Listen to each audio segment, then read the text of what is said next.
प्यारे बच्चों, स्वागत है आप सभी का आपके अपने YouTube चैनल प्रतिज्ञा क्लासेज कुमैया में। दोस्तों, मैं हूं प्रिंस यादव और चलिए आज के इस वीडियो में हम आपको पढ़ाने वाले हैं बिहार बोर्ड कक्षा 10वीं का एनसीईआरटी गणित। और गणित में बुआ जी आज हम आपको पढ़ाने वाले हैं चैप्टर नंबर 3। और चैप्टर नंबर 3 में पढ़ना है दो चर वाले रैखिक समीकरण युग्म, यानी इसका जो है बुआ जी आज हम करने वाले हैं प्रश्नावली 3.1 को। और प्रश्नावली 3.1 का जो है पूरा अध्याय समाप्त होने वाला है। यानी बुआ जी इसका जो है 3.1 का वन शॉट होगा। वन शॉट का मतलब क्या होता है कि आप जो एक्सरसाइज पढ़ रहे हो, इस एक्सरसाइज में जितने भी क्वेश्चन होंगे ना, ये सारे के सारे प्रश्न को जो है आप हल करने वाले हैं। तो इसी को कहा गया है वन शॉट, है ना बाबू? आप समझ गए होंगे। तो बुआ जी इस वीडियो को हम शुरू करते हैं। इससे पहले आप मेरे चैनल पे नए बने हैं तो चैनल को सब्सक्राइब करके वीडियो को लाइक भी दबा दीजिएगा। तो चले बुआ जी हम शुरू करते हैं आज के सेशन को। तो यहाँ पर लिखा गया है बुआ जी बिहार बोर्ड क्लास 10 मैथ्स, यानी चैप्टर नंबर 2 है। और चैप्टर नंबर 2 में क्या पढ़ना है सर? तो पढ़ना है हम लोग को दो चर वाले रैखिक समीकरण युग्म, यानी इसको इंग्लिश में बोला गया है, अंग्रेजी में बोला गया है linear equation in two variables, है ना।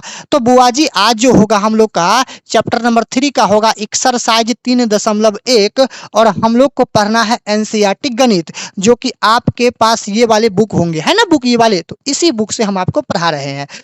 हाँ तो बुआ जी हम लोग प्रश्न संख्या 1 को देखेंगे। तो 1 में बोला गया है आपके सामने कि आफ्ताब अपनी पुत्री से कहता है 7 वर्ष पूर्व मैं तुमसे 7 गुनी आयु का था। यहाँ पर जो है बुआ जी आफ्ताब जो है वो कहता है अपनी पुत्री से कि 7 वर्ष पूर्व मैं तुमसे 7 गुनी आयु का था। उसके बाद कहा गया है अब से 3 वर्ष बाद मैं तुमसे केवल 3 गुनी आयु का रह जाऊंगा। क्या यह मनोरंजक है?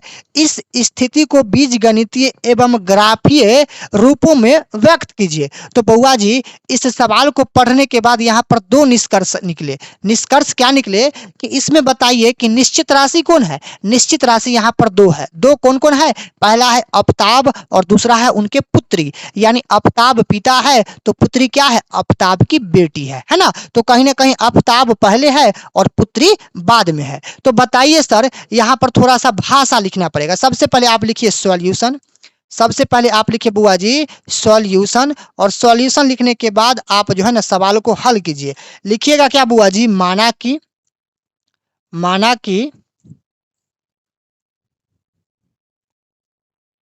आफ्ताब की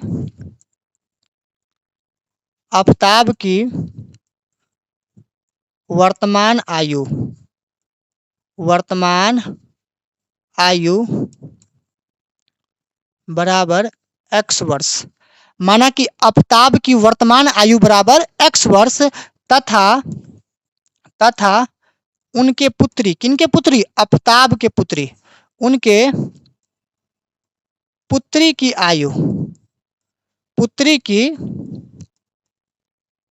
आयु बराबर y वर्ष, है ना। आफ्ताब को मान लिए x और उनके पुत्री को मान लिए y, इसीलिए प्रश्न से, इसीलिए बुआ जी कहाँ से? प्रश्न से, है ना। अब प्रश्न को पढ़िए और नीचे में हल करते चलिए। देखिए बुआ जी इधर कहा गया है कि आफ्ताब अपनी पुत्री से कहता है 7 वर्ष पूर्व मैं तुमसे 7 गुनी आयु का था। सबसे पहले आफ्ताब कितना है? आफ्ताब है यहाँ पर x, है ना। उसके बाद इजकल टू, इधर देखिए पुत्री कितना है? पुत्री है इधर y, तो x इजकल टू y लिख दिए। अब कहा गया है 7 वर्ष पूर्व, 7 वर्ष बुआ जी 7 वर्ष कहा गया है पूर्व। अब पूर्व का मतलब समझिए, पूर्व का मतलब समझिए सर। इधर हम कुछ कंसेप्ट लिख दिया है, इस कंसेप्ट को आप पूरे लाइफ टाइम के लिए आप जो है ना माइंड में बैठा लेना। कंसेप्ट में क्या है? अधिक में होता है प्लस, पश्चात में होता है प्लस और बाद में होता है प्लस, इधर कम में होता है माइनस और पूर्व में माइनस, पहले में माइनस। तो बुआ जी इस कंसेप्ट को आप रट्टा लगा लीजिए तभी जाके आप जो है ना प्रश्न को हल कर सकेंगे, क्योंकि यही कंसेप्ट पे सारे के सारे प्रश्न आपको हल करना है। तो अभी यहाँ पर लिखा गया है पूर्व, तो पूर्व का मतलब समझेंगे, पूर्व में क्या लगाना है, हमें माइनस करना है। तो बउआ जी इधर तो x हो गया आफ्ताब, इधर y हो गया उनके पुत्री यानी आफ्ताब की बेटी। तो कहा गया है 7 वर्ष पूर्व, पूर्व में कहा गया है माइनस, तो इन दोनों में क्या करेंगे, इन दोनों में माइनस करेंगे। और कितने वर्ष, तो 7 वर्ष, तो इधर भी 7 कर लेंगे माइनस में और इधर भी 7 कर लेंगे माइनस में। अब क्या करना है, कहा गया है 7 वर्ष पूर्व मैं तुमसे 7 गुनी आयु का था। बउआ जी आप मुझे बताओ कि यहाँ पर आफ्ताब है पिता और उनके पुत्री आफ्ताब की क्या है, बेटी है। तो पहले कौन होंगे, पहले तो पिता होंगे तब ना बेटी होंगे। तो कहने का मतलब 7 से आप गुना करोगे किस में, 7 से गुना करोगे उनके बेटी में, तब ना जाके दोनों आपस में इक्वल होगा। तो कहने का मतलब बुआ जी है 7 गुनी आयु का था, तो पिता से जो है ना पुत्री में आपको 7 से गुना करना पड़ेगा। क्लियर। अब देखिएगा बुआ जी इसे हम आप हल करेंगे, क्या करेंगे, हल करेंगे। इधर हो जाएगा x माइनस 7 इजकल टू 7 से y में गुना कीजिए तो हो जाएगा आपका 7y और माइनस 7 को 7 बार पढ़िए बुआ जी तो ये हो जाएगा आपका 49, है ना। अब देखिएगा इधर हो जाएगा हम लोग का x और बराबर के उस पार ये है प्लस में 7y, इधर लाएंगे तो ये हो जाएगा माइनस में 7y इजकल टू ये हो जाएगा आपका माइनस में 49 49 और ये बराबर से पहले माइनस में 7 है, इधर आके बनेगा प्लस में 7। कोई दिक्कत नहीं सर, कोई दिक्कत नहीं।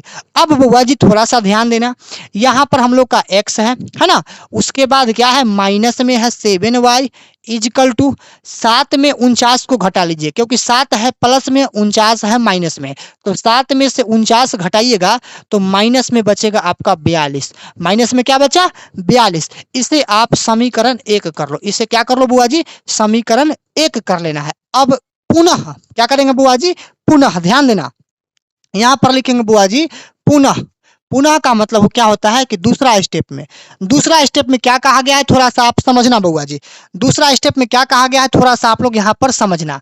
कहा गया है अब से 3 वर्ष बाद, अब से 3 वर्ष बाद मैं तुमसे केवल 3 गुनी आयु का रह जाऊंगा। क्या क्या कहा प्रश्न में कि अब से 3 वर्ष बाद, अब देखिए बाद है तो बाद में क्या है बुआ जी, यहाँ पर कॉन्सेप्ट में आइए, तो बाद में है यहाँ पर प्लस, तो अब से 3 वर्ष बाद यानी x हो गया आफ्ताब और इधर इजकल टू y हो गया उनके पुत्री। 3 वर्ष बाद, बाद के लिए लगाएंगे प्लस, बाद के लिए प्लस और कितने वर्ष बाद, तो 3 वर्ष बाद, तो 3 इधर भी और 3 इधर भी, इन दोनों को आपस में आप ब्रैकेट में बंद कर लो। अब कितना गुना है, तो 3 वर्ष बाद मैं तुमसे केवल 3 गुनी आयु का रह जाऊंगा, 3 गुनी आयु का। तो फिर से पुत्री को आप 3 से गुना कर दो, अब इसे हल कर दो। देखो बुआ जी यहाँ पर लिखा हुआ है x प्लस 3 और बराबर 3 को y से गुना कीजिएगा तो हो जाएगा 3y और प्लस 3 को 3 से पढ़िएगा तो हो जाएगा आपका 9 यानी 9 होगा ना। अब ध्यान दीजिए इधर हो जाएगा आपका x, ये बराबर के उस पर प्लस में है, इधर लाएंगे तो ये हो जाएगा आपका माइनस में 3y इजकल टू इधर क्या हो जाएगा बुआ जी आपका प्लस में 9, ये प्लस वाला 3 इधर लाएंगे तो ये हो जाएगा माइनस में 3। तो आप बोलोगे सर x माइनस 3y बराबर 9 में से 3 घटा लेते हैं तो 6, इसको हम कर लेंगे समीकरण नंबर 2। तो बुआ जी यहाँ पर शर्त 1 में निकला समीकरण 1 और यहाँ पर शर्त 2 में निकला समीकरण 2। अब हम क्या करेंगे, हमें क्या करना है, अब थोड़ा सा समझिए, हमें करना है कि इस स्थिति को बीजगणितीय एवं ग्राफीय रूपों में व्यक्त कीजिए। तो बीजगणितीय रूप में तो आ गया, समीकरण 1 भी आ गया और समीकरण 2 भी आ गया, तो इसे हम विलोपन विधि से हल करेंगे तो एक्स वाई का मान निकलेगा, तो ये तो हो गया बीजगणितीय रूप में। अब हमें क्या कहा गया है, हमें कहा गया है एवं ग्राफीय रूपों में व्यक्त कीजिए, यानी ग्राफ में भी हमें अब इसको बनाना है। तो ग्राफ में कैसे बनाएंगे, थोड़ा सा आप यहाँ पर समझना बुआ जी, थोड़ा सा आप यहाँ पर समझना हम कैसे बनाएंगे ग्राफ में। देखिएगा बुआ जी यहाँ पर हम आपको यहाँ पर बता रहे हैं, देखिएगा ये तो समीकरण 1 हो गया, ये तो आपका समीकरण 2 हो गया। अब ध्यान देना है बुआ जी, समीकरण 1 में हम लोग क्या करेंगे, समीकरण 1 में क्या करेंगे, सबसे पहले यहाँ पर लिखेंगे हम लोग क्या बुआ जी, समीकरण 1 से क्या लिखेंगे, समीकरण 1 से लिखेंगे, समीकरण 1 से लिखेंगे। और जब समीकरण आप 1 से लिख देते हैं तब आपको क्या करना है पता है? तब आपको क्या करना है बुआ जी पता है? ध्यान देना। तब आपको करना क्या है? आपको एक डायग्राम बना लेना है इस प्रकार से। इस प्रकार से आपको एक डायग्राम बना लेना है। और डायग्राम क्यों बनाना है थोड़ा सा हम आपको समझाते हैं, आप ध्यान देना। थोड़ा सा हम आपको समझाते हैं, आप ध्यान देना, ठीक है ना। यहाँ पर जो है डायग्राम क्यों बनाते हैं इसके लिए थोड़ा सा आपको हम समझाते हैं, समझने का आप प्रयास कीजिएगा, ठीक है ना बुआ जी। समझने का जो है आप लोग थोड़ा सा प्रयास करना। देखिए इसको हम डायग्राम क्यों बनाते हैं, थोड़ा सा हम आपको समझाने का प्रयास करते हैं, आप लोग थोड़ा सा ध्यान देना। इसे क्लियर है ना।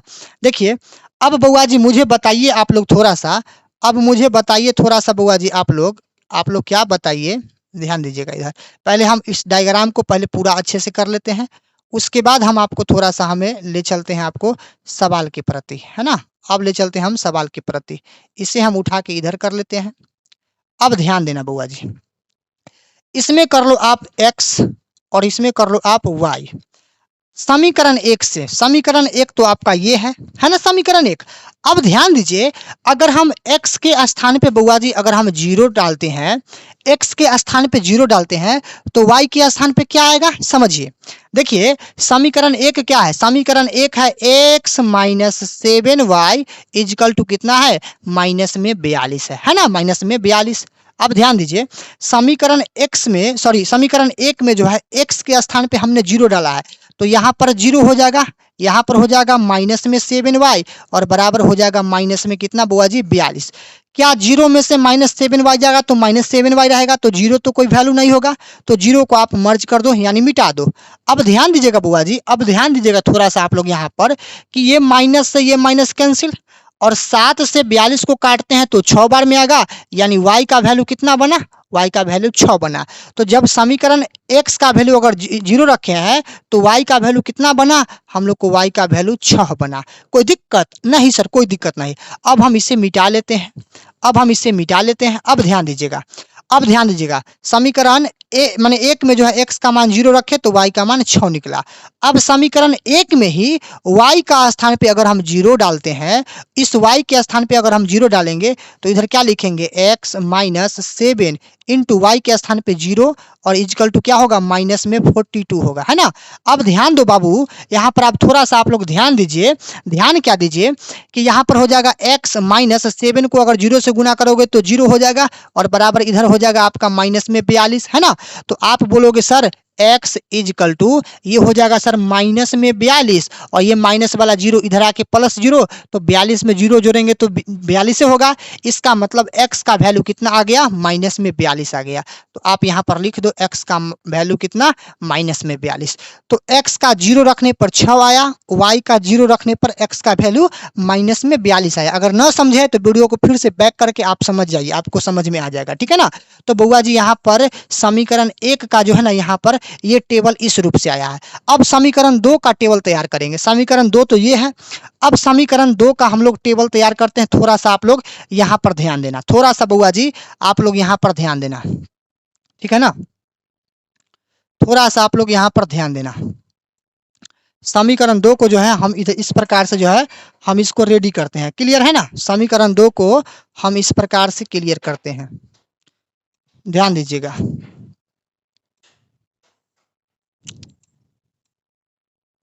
समीकरण 2 को जो है बुआ जी हम इस प्रकार से जो है ना इसको हम क्लियर करते हैं,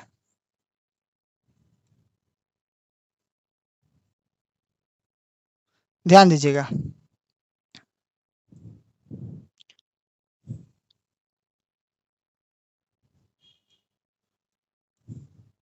देखिए इसको कर लेते हैं x और इसको कर लेते हैं y। यहाँ पर लिख देंगे समीकरण 2 से, समीकरण 2 से, समीकरण 2 से। अब इसका डायग्राम हम बना लिए हैं। अब समीकरण 2 ये है, अगर बउआ जी हम अगर x का वैल्यू अगर हम इसमें 0 डालते हैं, x का वैल्यू अगर हम 0 डालते हैं तो बउआ जी देखिए यहाँ पर x लिखेंगे, x के स्थान पे क्या लिखेंगे 0 लिखेंगे, यहाँ पर 0 माइनस यहाँ पर कर देंगे 3y इजकल टू कितना बउआ जी 6। तो क्या 0 कोई वैल्यू है, नहीं है, तो सर आप 0 को मिटा लो। जब 0 को मिटा लेते हैं तो ये माइनस नहीं, ये माइनस तो आपका रहेगा ही रहेगा, तो 3 से ये 6 कट जाएगा कितना बार में, 2 बार में। तो यहाँ से आप बोलोगे सर y का वैल्यू आया 2, लेकिन ये आएगा माइनस में, यानी y का वैल्यू आ गया -2। तो बुआ जी x का वैल्यू अगर 0 रखते हैं तो y का वैल्यू निकल के आता है -2, यहाँ पर रख लेंगे -2। क्लियर। अब ध्यान देना बुआ जी, आप लोग थोड़ा सा और ध्यान देना। अगर हम y का वैल्यू यहाँ पर अगर 0 रखते हैं, अगर हम y का वैल्यू यहाँ पर जो है यहाँ पर अगर 0 रखते हैं तो इधर तो 6 है, तो हम कहेंगे x माइनस 3 में 0 से गुना करेंगे 0 इजकल टू कितना बुआ जी 6। तो हम लिखेंगे x बराबर ये 6 आई माइनस आके प्लस बनेगा 0, तो 6 में 0 जुड़ेगा तो 6 बनेगा, यानी x का वैल्यू कितना आया 6। तो यहाँ पर हम रख लेंगे x का वैल्यू 6 रख लेंगे। क्लियर है ना। तो बुआ जी यहाँ पर समीकरण 2 में अगर x का मान 0 रखते हैं तो y का मान -2 आता है, फिर y का मान अगर 0 रखते हैं तो x का मान हमें मिलता है 6। तो आइए थोड़ा सा हम इसे अब ग्राफ पे लाते हैं। अब ग्राफ पे लाते हैं बुआ जी, ध्यान देना। यहाँ पे ये आपका ग्राफ है, हम पहले से इसको रेडी कर चुके हैं। समीकरण 1 का वैल्यू कितना है, x का वैल्यू 0, और यहाँ पर जो है x माने x का वैल्यू 0 और y का वैल्यू 6, फिर x का जो है -42, y का 0। इसी प्रकार से यहाँ पर समीकरण 1 और समीकरण 2 यहाँ से हम लिख चुके हैं। समीकरण आपका ये 1 था और ये आपका 2 था, यही को हम यहाँ पर ला दिए हैं। अब थोड़ा सा हम इसे ग्राफ में समझेंगे कि ग्राफ में कैसे मिलाएंगे। बुआ जी थोड़ा सा आप लोग समझना। देखिए अगर समीकरण 1 से चलते हैं तो x का वैल्यू 0 है। बुआ जी x का वैल्यू 0, यानी सबका तो 0 यहीं पे आएगा, सबका 0 यहीं पे आएगा। तो y का वैल्यू कितना है 6। x का अगर 0 है तो y का क्या होगा 6, लेकिन y है पॉजिटिव। बुआ जी इधर होता है x पॉजिटिव, इधर होता है x नेगेटिव, ऊपर होता है y पॉजिटिव, नीचे होता है y नेगेटिव। इस चीज को याद रखिएगा, है ना। तो ये आपका है x एक्सिस यानी x अक्ष, और इधर है आपका y एक्सिस यानी y अक्ष, याद रखना इसे। तो x का वैल्यू 0 है, y का वैल्यू 6 है, तो x का वैल्यू यानी x माने कि पॉजिटिव या नेगेटिव सबका तो 0 यही है, y पॉजिटिव या y नेगेटिव सबका तो 0 यही है। तो चारों चतुर्थांश का 0 यहीं पे आएगा। तो x का 0 और y का 6, तो 0 यहाँ है तो y में दिखना है, y पॉजिटिव में दिखना है 6। तो y पॉजिटिव कहाँ है, y पॉजिटिव ऊपर है, क्योंकि नीचे तो माइनस वाला है, प्लस वाला ऊपर है, तो ऊपर में देखना है y का वैल्यू 6, y का वैल्यू 6। तो देखिए ये 5 है, 5 के बाद यहाँ पर क्या आएगा 6 आएगा, यहाँ पर आएगा ना। तो यहाँ पर हम लिख देंगे, यहाँ पर हम थोड़ा सा इसको अंडरलाइन कर लेंगे, ठीक है ना। अब देखिए y का वैल्यू 0, अगर y का वैल्यू 0 देखते हैं तो x का वैल्यू कितना आता है -42। अगर y का वैल्यू 0 है तो x का वैल्यू कितना -42, तो -42 x नेगेटिव वाला इधर देखिए, तो -42 40 है, 40 के बाद 42 इसके सामने आएगा, 42 इसके सामने आएगा। तो हम क्या करेंगे बुआ जी, इसे हम लोग थोड़ा सा हम इसे क्या करेंगे, इसे हम लोग क्या करेंगे बुआ जी, इसे हम यहाँ पर जो है ना मिला लेंगे। अब इसे मिला लेंगे, देखिएगा यहाँ पर ध्यान से देखिएगा। अगर हम यहाँ से इस चीज को अगर हम मिलाते हैं, इस चीज को अगर हम मिलाते हैं बुआ जी ध्यान दीजिएगा, यहाँ पर अगर इस चीज को हम मिलाते हैं तो क्या हम इसको यहाँ पर हम दर्शा सकते हैं कुछ से, देखिएगा ध्यान दीजिएगा, ध्यान दीजिएगा। यहाँ पर ये था आपका क्या, ये था आपका यहाँ पर था 6, है ना। तो x का 0 था और 6 था, यहाँ पर आप डाल लो, यहाँ पर 0 6 0 6 डाल लो, और यहाँ पर देखो कितना है बुआ जी, तो 0 और 42 है, यहाँ पर आप डालो कितना -42 और 0 डाल लो, या 0 -42 कर लो, कोई दिक्कत ना है, 0 -42 कर लो, कोई दिक्कत ना है, 0 -42 कर लो, कोई दिक्कत ना है, ठीक है ना। तो इधर आ गया पहला 0 6 और इधर आ गया आपका 0 -42। तो बुआ जी ये आपका हो गया समीकरण 1, यहाँ पर लिख देना है समीकरण 1, है ना। ये हो गया समीकरण 1 हो गया। अब समीकरण 2 को हमें मिलाना है, ध्यान दीजिएगा। समीकरण 2 में समझिएगा बुआ जी, अगर x का मान 0 है तो y का मान -2 लाना है। x का मान 0 बुआ जी 0 यहाँ है तो y में देखना है -2, यानी y माइनस वाला नीचे है, तो y का वैल्यू 2 यहाँ पर आएगा, 2 यहाँ पर आएगा। और देखिएगा y का वैल्यू अगर 0 है तो x का मान हमें 6 लाना है, तो 5 के बाद होता है 6, 6 यहाँ पर आएगा बुआ जी, 6 यहाँ पर आएगा। अब इस चीज को भी हम लोग क्या करेंगे, इस चीज को भी हम लोग मिला लेंगे, है ना। इस चीज को भी हम लोग क्या करेंगे बुआ जी, मिला लेंगे, ध्यान देना यहाँ पर। इस चीज को हम लोग क्या करेंगे बुआ जी, हम लोग इस चीज को भी मिला लेंगे, ठीक है ना, ध्यान देना। इस चीज को हम लोग क्या किए हैं, इस चीज को थोड़ा सा हम लोग मिला लिए हैं, ठीक है ना। ये तो मिल गया। अब देखिए इस ये क्या हुआ, ये क्या हुआ और ये क्या हुआ, समझिएगा। ये आपका क्या बना, ये बना आपका 0 6, ये बना आपका क्या बना 0, और यहाँ पर जो है नहीं, ये बना आपका 0 और 2 बनेगा कौन, 0 और 2 बनेगा आपका ये 0 और 2 बनेगा आपका ये 0 और -2, 0 और -2 आपका ये बिंदु बना, और 0 और 6 बना इधर वाला, 0 और 6 बना आपका इधर वाला। इसे कर लो आप समीकरण 2, इसे आप कर लो समीकरण 2 कर लो। बोलिए समझ में आया। इसी प्रकार से आपको जो है आपको ग्राफ में सजाना है, तब जाके आपका पूरा में पूरा मार्क्स मिलेगा। आई होप कि आप लोग इस वीडियो को समझ गए होंगे। आते हैं अगले क्वेश्चन। हाँ तो बुआ जी अब हम लोग क्वेश्चन नंबर 2 को देखेंगे। तो 2 में बोला है कि क्रिकेट टीम के एक कोच ने 3900 रुपया में जो है 3 बल्ला तथा 6 गेंद खरीदी। मेरा कहने का मतलब हुआ कि क्रिकेट टीम के एक कोच है और उस कोच ने जो है 3900 रुपया में जो है 3 बल्ले खरीदते हैं और 6 जो है गेंद खरीदते हैं, है ना। तो निश्चित राशि यहाँ पर 2 मिला, पहला मिला बल्ला और दूसरा मिला गेंद। तो सबसे पहले सॉल्यूशन लिखेंगे, सॉल्यूशन लिखने के बाद हम लोग सपोज करेंगे, मानेंगे कि माना कि बल्ले की कीमत बराबर x रुपए तथा गेंद की कीमत बराबर y रुपए। तो यहाँ पर सबसे पहले हम लोग लिखेंगे सॉल्यूशन, है ना, सॉल्यूशन लिखेंगे और सॉल्यूशन लिखने के बाद बुआ जी यहाँ पर हम लोग सवाल को मान लेंगे। क्या मानेंगे, लिखेंगे यहाँ पर माना कि बल्ले की कीमत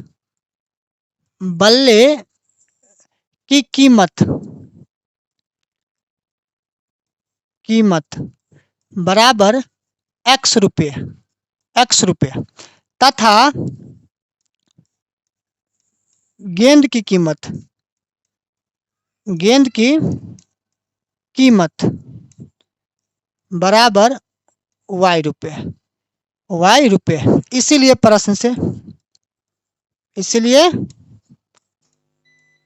से अब ध्यान देना बाबू आप लोग यहाँ पर बताइए कि बल्ला की कीमत कितना है x रुपया और गेंद की कीमत कितना है y रुपया। तो हमें कहा गया है 3 बल्ला है, तो 3 बल्ला को आप x से गुना कर देते हो तो हमें मिलता है 3x और प्लस यहाँ पर 6 गेंद है, अगर 6 गेंद को यहाँ पर y से गुना कर देते हो तो ये होता है 6y इजकल टू। अब देखिए कि 3 बल्ला खरीदा था और 6 गेंद खरीदा था, कितने रुपया में, ये 3900 रुपया में खरीदा था। यहाँ पर आप कर लो बुआ जी 3900, है ना। अब देखिए इसमें थोड़ा सा हम लोग इसमें कॉमन आता है, कॉमन क्या आता है समझिएगा, ये सब संख्या 3 से डिवाइड है, अगर हम 3 कॉमन लेते हैं तो अंदर में बचेगा x और 3 दूना 6 साथ ही में y और बराबर इधर बचेगा हम लोग का कितना बुआ जी 3900 बचेगा, है ना। अब ध्यान देना आप लोग बुआ जी, इस 3 से इस 3900 कट जाएगा कितना बार में, 1300 बार में कटेगा, क्योंकि 13 से 39 होता है। तो हम इधर लिखेंगे x प्लस 2y बराबर कितना बुआ जी, यहाँ पर लिखेंगे हम लोग 1300। इसको बना लेंगे समीकरण 1। अब लिखेंगे बुआ जी पुनः, क्या लिखेंगे पुनः या फिर लिखेंगे दूसरा स्टेप में, है ना। दूसरा स्टेप में क्या लिखेंगे बताइए कि बाद में किसने, तो क्रिकेट टीम के कोच ने एक और बल्ला खरीदता है तथा उसी प्रकार के जो है 3 गेंद और खरीदता है। तो बाद में क्या होता है बुआ जी, बाद में होता है प्लस। यहाँ पर हम आपको कंसेप्ट में पढ़ा चुके हैं, बाद में होता है प्लस। तो बाद में एक बल्ला खरीदा है और यहाँ पर 3 जो है गेंद खरीदा है, तो एक बल्ला का मतलब x बल्ला, यहाँ पर लिख लेंगे x बल्ला है और प्लस बाद के लिए प्लस, और गेंद कितना है 3 है, तो 3 को अगर y से गुना करते हैं तो ये हो जाता है 3y और बराबर एक बल्ला 3 गेंद खरीदा कितना रुपया में, 1300 रुपया में। यहाँ पर आप लिख दो इसे 1300, इसे लिख दो 1300, इसे कर लो आप समीकरण नंबर 2, है ना। तो ये आपका बन गया बुआ जी बीज गणितीय रूप में। अब हमें बनाना है ज्यामितीय, यानी कहने का मतलब ग्राफीय, तो इसे हम लोग को ग्राफ में बताना है। अब आइए हम इसे ग्राफ में आपको समझाते हैं। तो ग्राफ में समझाने से पहले बुआ जी थोड़ा सा इसको एक टेबल बनाना पड़ेगा। अब टेबल कैसे बनाओगे, अब थोड़ा सा आप लोग यहाँ पर मेरे साथ साथ ध्यान देना बुआ जी, मेरे साथ साथ आप ध्यान देना। यहाँ पर हम थोड़ा सा जो है ना, हम थोड़ा सा बुआ जी यहाँ पर बना देते हैं समीकरण 1 का, ध्यान देना बुआ जी। यहाँ पर हम लोग बना देते हैं समीकरण 1 से, है ना, समीकरण 1 से देखना बुआ जी, समीकरण 1 से यहाँ पर हम थोड़ा सा हम बना देते हैं। देखिएगा यहाँ पर ध्यान दीजिएगा, समीकरण 1 का हम लोग कैसे बनाएंगे, आप लोग यहाँ पर गौर करना। आप लोग बुआ जी यहाँ पर थोड़ा सा आप लोग गौर करना है ना। यहाँ पर लिख देते हैं समीकरण 2 से, समीकरण 2 से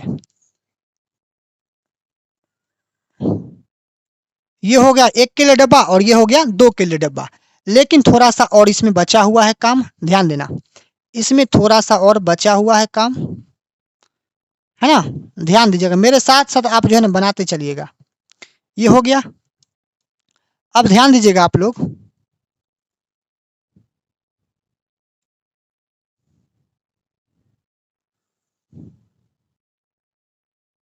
मेरे साथ साथ आप जो है ना इस प्रकार से आप कॉपी में बना लेना अपना ढंग से, ठीक है ना। अपना ढंग से जो है बुआ जी आप इसे बना लेना, ठीक है ना, अच्छे से सजा लेना। चलिए ये सज गया। अब देखिए इसमें कर लीजिए आप x, इसमें कर लीजिए आप y, इसमें कर लीजिए आप x और इसमें कर लीजिए आप y। अब ध्यान देना बाबू, थोड़ा सा आप यहाँ पर लॉजिक लगाना। लॉजिक क्या लगाना बुआ जी, यहाँ पर समझना।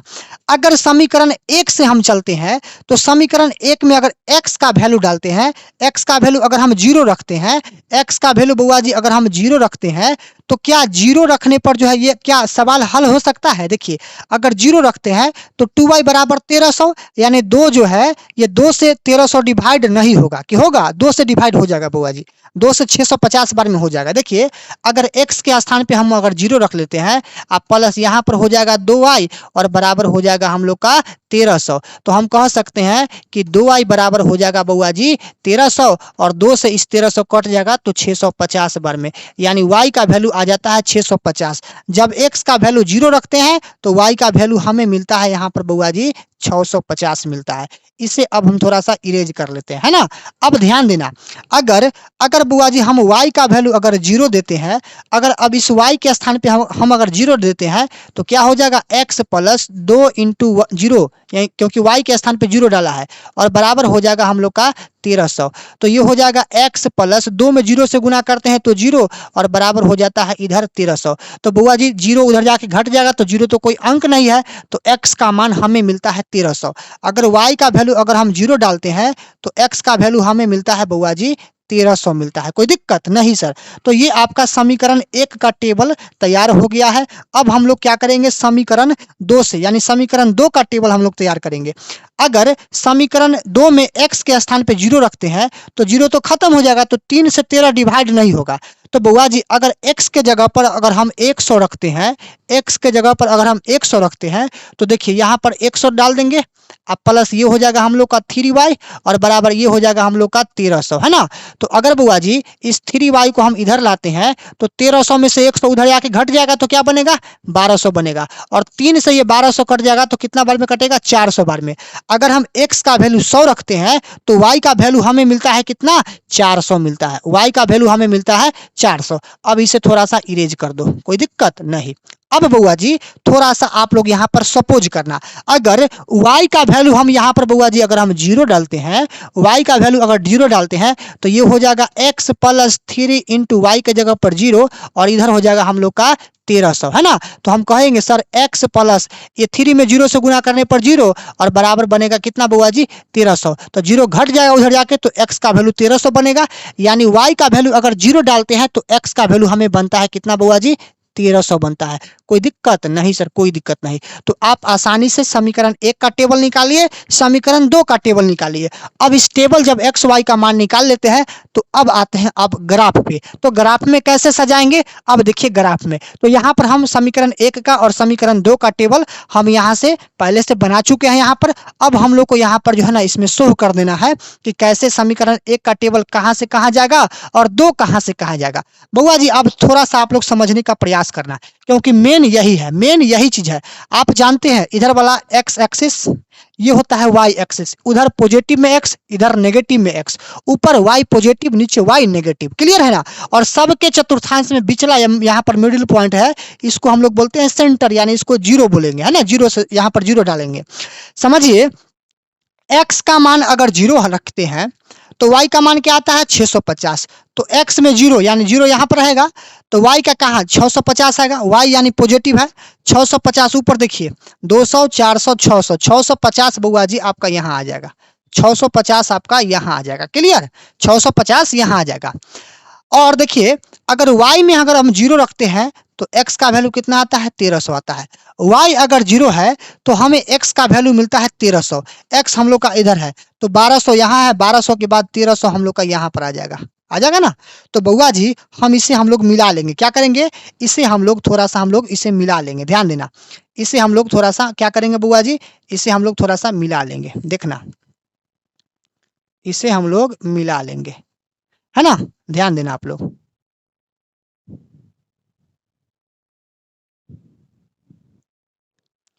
इसे क्या किए हैं बुआ जी, इसे हम लोग थोड़ा सा मिला लेने का प्रयास किए हैं। ये मिल गया। अब ध्यान दीजिएगा, ये था आपका क्या, ये था आपका यहाँ पर क्या बुआ जी, यहाँ पर था आपका 0 और 650। ये था आपका 0 और 650, है ना, 0 और था 650, है ना, ये आपका 0 और 650। और ये आपका क्या रहा, तो ये रहा बुआ जी आपका 0 और 1300। ये रहा आपका 0 और 1300, 0 और 1300। क्लियर, तो पहला समीकरण ये हुआ, इसको आप लिख लो समीकरण 1, इसको आप लिख लो समीकरण 1, है ना। अब समीकरण 2 कहां से मिलेगा, देखिएगा समीकरण 2 में अगर x का वैल्यू 100 है तो y का 400 है। x का वैल्यू अगर बुआ जी यहाँ पर 100 है, यहाँ पर 100 है तो y का वैल्यू क्या है 400 है। y का वैल्यू देखो 400, 400 बुआ जी आपका यहाँ पर है, 400 यहाँ पर है ना। उसके बाद अगर y का वैल्यू 0 है तो x का वैल्यू क्या मिलेगा 1300। y का वैल्यू अगर 0 है तो x का वैल्यू हमें मिलेगा 1300। तो 1300 फिर यहीं पे आया 1300, फिर यहीं पे आया 1300। तो हम करेंगे क्या बुआ जी, हम करेंगे क्या, इस 400 से इस 1300 को मिला देंगे, इस 400 को इस 1300 से बुआ जी क्या करेंगे, मिला देंगे, है ना। इस 1300 को हम लोग क्या किए हैं बुआ जी, इस 1300 को हम लोग मिला देने का प्रयास किए हैं, ध्यान दीजिएगा, मिला दिए इसको। अब हम करेंगे क्या, अब हम करेंगे क्या बुआ जी, थोड़ा सा हम करेंगे क्या, देखो यहाँ पर क्या है बुआ जी 0 और 400, है ना, यहाँ पर 0 नहीं है बल्कि 100 और 400 है। यहाँ पर 100 और 400 इसको लिख देंगे 100 400, 400, है ना, क्योंकि 100 यहाँ था 400 यहाँ था, तो ये हो गया 100 और 400। उसके बाद इधर हो जाएगा 0 और 1300, यहाँ था 0 और यहाँ था 1300, तो हम लिख देंगे यहाँ पर 0 और 1300 यहाँ पर है लिखा हुआ, तो एक बार और नीचे हम लिख देते हैं 0 और 1300, 0 और 1300। हालांकि पहले से लिखा हुआ है, दोनों प्रतिच्छेद यही करता है, तो इसको आप मिटा लो, कोई दिक्कत नहीं है।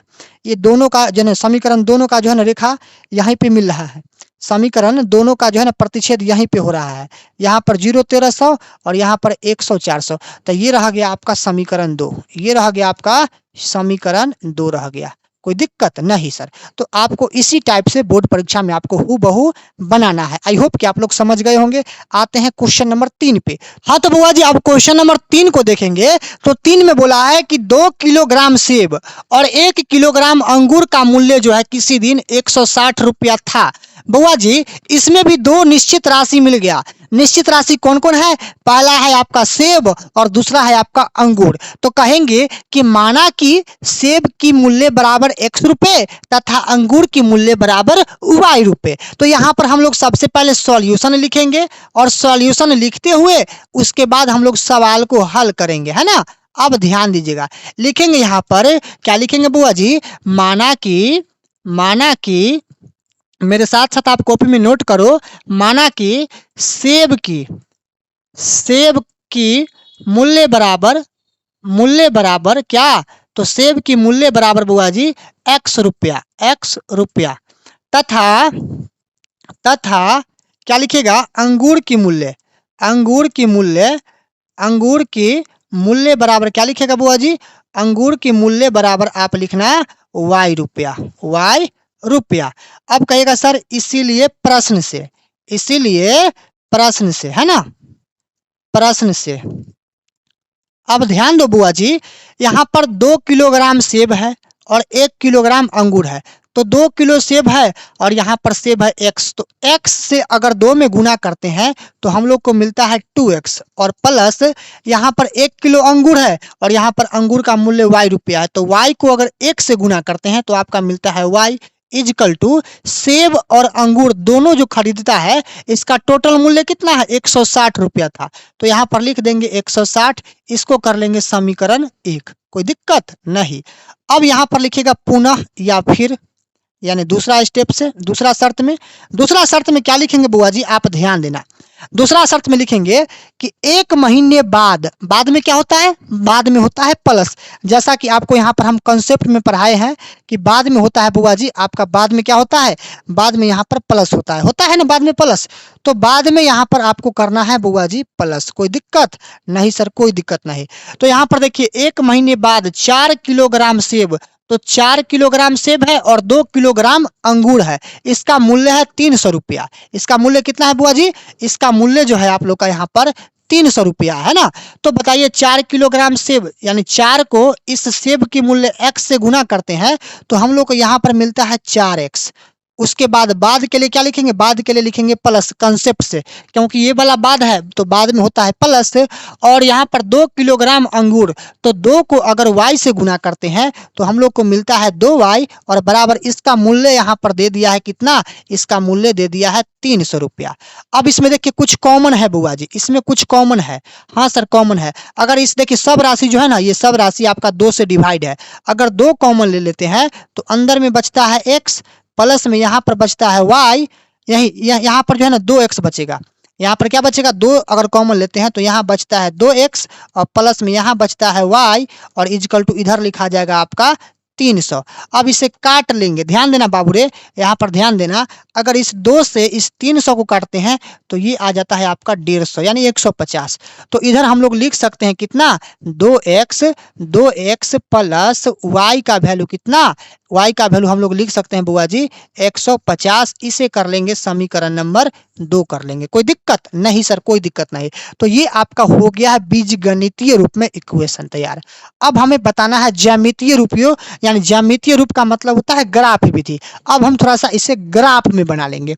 तो ग्राफ में बनाने से पहले बुआ जी आपको थोड़ा सा एक डायग्राम बनाना पड़ेगा। अब डायग्राम कैसे बनेगा, यहाँ पर ध्यान देना। सबसे पहले यहाँ पर हम लोग लिख लेंगे समीकरण 1 से, यहाँ पर ध्यान देना बुआ जी, यहाँ पर हम लिख लेंगे सबसे पहले समीकरण 1 से, है ना, समीकरण 1 से। उसके बाद नीचे लिख लेंगे समीकरण 2 से, इधर हो जाएगा समीकरण 2 का डायग्राम नीचे में, और समीकरण 1 का डायग्राम हम लोग का ऊपर हो जाएगा। अब डायग्राम बना लेते हैं बुआ जी, यहाँ पर ध्यान दीजिएगा आप लोग, ध्यान दीजिएगा आप लोग बुआ जी, ध्यान दीजिएगा आप लोग, मेरे साथ साथ आप कॉपी में नोट्स इसे करते चलो, मेरे साथ साथ आप कॉपी में इसे नोट्स बनाते चलो बुआ जी, ठीक है ना। चलिए ये हो गया। अब क्या करेंगे, अब क्या करेंगे, यहाँ पर ध्यान दीजिएगा,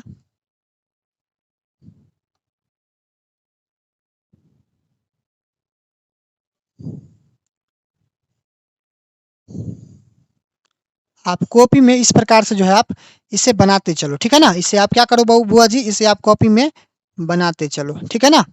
जब ये बन जाता है तो आपको लिखना क्या है, इसमें लिखना है x और इसमें लिखना है आपका y, इसमें लिखना है आपको x और इसमें लिखना है आपको y। ये समीकरण 1 का टेबल हो गया, ये समीकरण 2 का टेबल हो गया।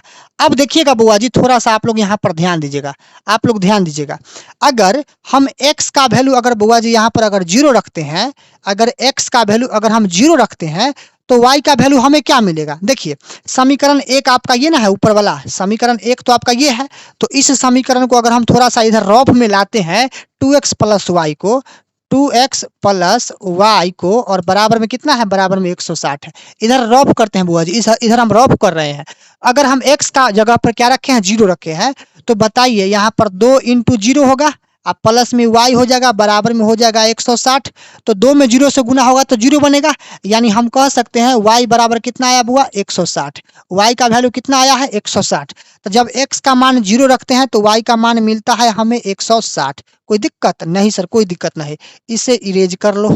अब ध्यान दीजिएगा आप लोग, अब ध्यान दीजिएगा, अगर अगर x का वैल्यू 0 रखे हैं तो y का हमें 160 मिला है।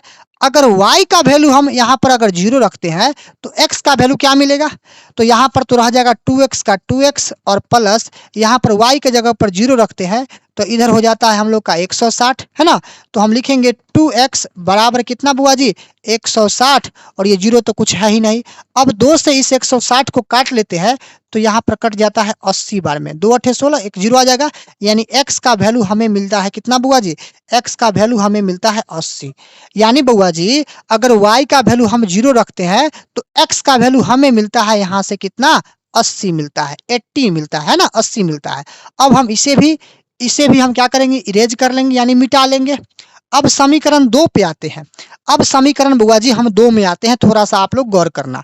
समीकरण 2 क्या है? 2x प्लस वाई बराबर 150 है। यहाँ लिखते हैं 2x प्लस वाई बराबर कितना है? 150 है ना, 150। अब देखिए अगर x का मान हम 0 रखते हैं, अगर x के स्थान पे हम 0 रखते हैं तो क्या होगा? 2 इंटू 0 अर्थात 0 बनेगा, प्लस y बराबर क्या बनता है? y बराबर 150। तो ये दोनों मिलकर क्या बनेगा? 0 बनेगा। तो 0 से तो हमको मतलब है नहीं, तो इधर बन जाएगा y का वैल्यू कितना बनेगा? इधर y का वैल्यू बनेगा 150। तो बुआ जी x का वैल्यू 0 रखते हैं तो y का वैल्यू हम लोग को बनता है कितना? 150, यानी 150 बनता है। इसे हम लोग इरेज कर लेंगे। अब ध्यान दीजिएगा, अब ध्यान दीजिएगा, अगर हम y का वैल्यू अगर 0 डालते हैं तो x का वैल्यू क्या मिलेगा? तो सर यहाँ तो 2x रखिए, आप प्लस y के स्थान पे 0 रखिए, इधर हो जाएगा हम लोग का 150। तो कहेंगे सर 2x बराबर कितना? 150, 0 घटा लेंगे तो घटेगा ही नहीं। 2 से ये काट लीजिए तो ये हो जाएगा आपका कितना बार में? 2 सत्ते 14, 2 पंचे 10, यानी x का वैल्यू मिल गया 75। तो यहाँ पर रख लीजिए आप 75, यानी 75। तो बउआ जी x का मान अगर 0 रखते हैं तो y का मान हम लोग का मिलता है 150। अगर y का मान 0 रखते हैं तो x का मान हम लोग को मिलता है 150। यहाँ रफ किए थे बुआ जी, आप इस रफ को नोट नहीं कर लेना, आप जो है ना बगल में कॉपी में आप कैलकुलेशन इसी प्रकार से रफ में करना, ठीक है ना। तो ये आपका एक डायग्राम बन गया है। अब इस डायग्राम को हम ग्राफीय कॉपी में हम इसे जो है ना थोड़ा सा वहां पर समझने का प्रयास करेंगे। देखिए यहाँ पर बुआ जी आप समझना, अगर x का वैल्यू 0 है तो y का वैल्यू 160 दिखना है। अगर x यहाँ पर 0 है तो y में दिखना है कि y में 160 यहाँ पर कहाँ है। तो बुआ जी हमें ग्राफ की कॉपी यहाँ पर थोड़ा सा छोटा पड़ गया है, इसीलिए हम 160 यहाँ पर नहीं बन पाया है।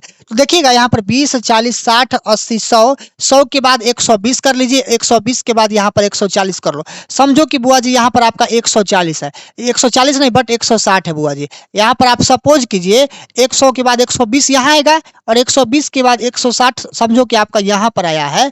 तो x का वैल्यू 0, y का वैल्यू यहाँ पर 160। उसके बाद अगर y का वैल्यू 0 तो x का वैल्यू 80, y का वैल्यू यहाँ पर 0 तो x का वैल्यू हमें दिखना है 80। 80 हम लोग का इधर आ गया, यहाँ 80 हम लोग का यहाँ पर आ गया। तो इसे हम लोग क्या करेंगे? मिला लेंगे। इसे हम लोग क्या करेंगे बुआ जी? इसे हम लोग थोड़ा सा मिलाने का प्रयास करेंगे। देखिएगा यहाँ पर 160 है, इस 160 से इस 180 को हम लोग मिला लेने का प्रयास करेंगे, है ना। इसे हम लोग मिला लेने का प्रयास करेंगे। मिला लिए। अब मिला लेने के बाद जो है बुआ जी यहाँ पर लिख देना है। क्या लिखना है? ये 160 वाला देखिए, यहाँ पर लिखिएगा 0 और 160, यहाँ पर लिखेंगे 0 और 100 कितना? 60 लिखिएगा। और यहाँ पर क्या लिखिएगा? यहाँ पर लिखिएगा 0 और 80 लिखिएगा। यहाँ पर लिखिएगा आप 0 और उसके बाद 80 को लिखिएगा। आपका ये बन गया बुआ जी समीकरण 1। ये बन गया आपका समीकरण 1 बन गया, है ना, समीकरण 1 बन गया। अब समीकरण 2 में आइए, x का वैल्यू 0 है तो y का वैल्यू 150 है। x का वैल्यू 0 है तो y का वैल्यू 150 है, तो 150 तो ऊपर जाएगा ना। 150 देखिए 20, 40, 60, 80, 100, 100 के बाद 150 समझो कि आपका यहाँ है, 140 आपका यहाँ है, तो 150 समझो, सॉरी 1 मिनट बुआ जी, अगर यहाँ पर हम प्रयास करते 100 यहाँ है तो 100 के बाद 150 यहाँ है, तब ना 150 के बाद यहाँ पर 60 आया, तो 160 और 100 के बीच में यहाँ पर हम लोग का आ जाएगा कितना? 150। तो 150 तो बुआ यहाँ है, और यहाँ पर देखो कि x का वैल्यू यहाँ पर 0 आ गया, y का वैल्यू 150, तो 150 यहाँ है ना। उसके बाद दूसरा समीकरण में देखो y का वैल्यू 0 है तो x का कितना है? 75 है। y का अगर 0 है तो x का 75 है। 75 का मतलब आपका हो जाएगा यहाँ 60 और 80 के बीच में हो जाएगा 75। आप इसे भी मिला लो, आप इसे भी यहाँ से मिलाओ। यहाँ पर आपका था कितना? 100, यहाँ पर था 150, तो 150 यहाँ है और यहाँ पर हम लोग का हो जाएगा कितना, 75 हो जाएगा। हम लोग का यहाँ पर हो जाएगा 75। देखिए दोनों रेखा आपस में क्या हो जाएगा, माने समांतर हो जाएगा। समांतर कहने का मतलब दोनों आपस में बराबर हो जाएगा।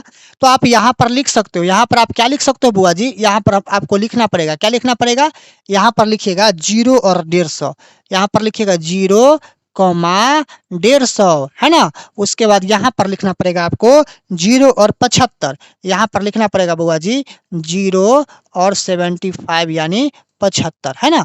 तो आई होप कि आप लोग जो है ना ये प्रश्न को आप अच्छे से समझ गए होंगे। यहाँ पर आप समझ गए हो अच्छे से इस प्रश्न को। इसी प्रकार से आप अपने कॉपी में ग्राफ में इसे बना लो, ठीक है ना। तो आपको इस वीडियो में हम आपको 3.1 का कहने का मतलब पूरा क्वेश्चन पढ़ा दिए। तो यह वीडियो आप लोग को कैसा लगा है एक बार मुझे कमेंट में बताइएगा आप लोग कि हाँ सर ये वीडियो में बहुत सारा मेहनत आपने किया है। तो हम लोग को तो भाई पढ़ना पड़ेगा, और जब पढ़ना पड़ेगा तो इसी प्रकार से एग्जाम में भी बनाना पड़ेगा। तो इसे बुआ अगर आपको पैनल पीडीएफ चाहिए तो आप क्या कीजिए, आप प्ले स्टोर पे जाइए और सर्च कीजिए प्रतिज्ञा क्लासेज, और वहां से हमारा एप्लीकेशन को डाउनलोड कर ले। वहां पे आपको फ्री ऑफ कॉस्ट में इसका पैनल पीडीएफ नोट वगैरह तरह तरह के वहां पर आपको देते हैं। तो आपको मिलेगा इसका पीडीएफ एप्लीकेशन पे, जिसका लिंक आपको इस वीडियो के डिस्क्रिप्शन में भी मिल जाएगा। आप मिलते हैं फिर आने वाले किसी और नेक्स्ट वीडियो में। नेक्स्ट वीडियो में रहेगा प्रश्नावली 3.2 रहेगा। आज तो 3.1 क्लियर हो गया, आने वाले वीडियो में 3.2 आपको रहेगा, ठीक है ना। मिलते हैं अगले वीडियो में, तब तक के लिए सभी को जय हिंद, लव यू।